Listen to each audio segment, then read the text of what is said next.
ఏం చేసింది నిన్న మందు ధరలు పెంచింది మంచిగా మద్యం ప్రియులకు క్వార్టర్ మీద 10 రూపాయలు హాఫ్ మీద 20 రూపాయలు ఫుల్ మీద 40 రూపాయలు మద్యం ధరలు పెంచిందన్నమాట. ఒక చీప్ లిక్కర్ ధర మాత్రం పెరగలే, మిగతా అన్ని బ్రాండ్ల ధరలు పెరిగినాయి. అన్ని బ్రాండ్ల ధరలు పెరిగినాయి.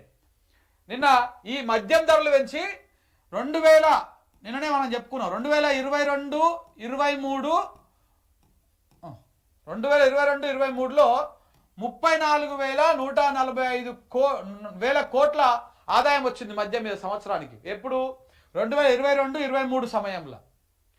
ఇప్పుడు 2024-2025లో మన రేవంత్ రెడ్డి గారు టార్గెట్ ఎంత పెట్టుకున్నారు తెలుసా? 47,000 కోట్ల రూపాయలు మద్యం మీద రావాలి. 45 సరే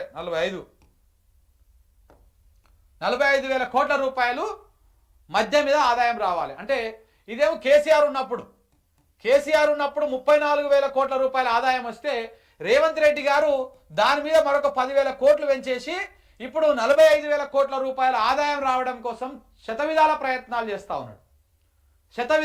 ఓన్లీ మద్యం మీదనే, బీర్లు ఈ లిక్కరు వీటన్నిటి మీదనే 45,000 కోట్ల రూపాయల ఆదాయం రాష్ట్రానికి రావాలనేటువంటి ప్రయత్నంలో భాగంగా జరుగుతున్నటువంటి వ్యవహారం ఇది. అందుకే నిన్న రేట్లు పెంచారు. అంతకుముందు బీర్ల రేట్లు పెంచారు. ఓన్లీ పెరిగిన రేట్లే కనపడుతున్నాయి మనకు.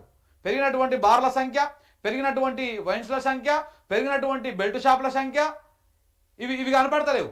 ఓపెన్ బార్లని, ఇంకా రకరకాల బార్లు, పబ్బులు, క్లబ్బులు, ఇట్లా రకరకాల పేర్లతోటి అన్ని రకాలుగా మద్యాన్ని అత్యధికంగా విక్రయించేందుకు రేవంత్ రెడ్డి గారి సర్కారు శతవిధాల ప్రయత్నాలు చేస్తా ఉంది. దాంట్లో భాగంగానే 45,000 కోట్ల ఆదాయము మద్యం నుంచే రావాలి. 44% మంది పురుషులు మన తెలంగాణ రాష్ట్రంలో మందు తాగుతారు. ఉన్నటువంటి వాళ్ళల్లో 11 మంది మహిళలు మందు తాగుతారు.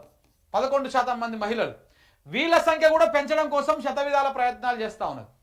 అంటే మద్యం తాగే వాళ్ళ సంఖ్య కూడా పెంచాలి.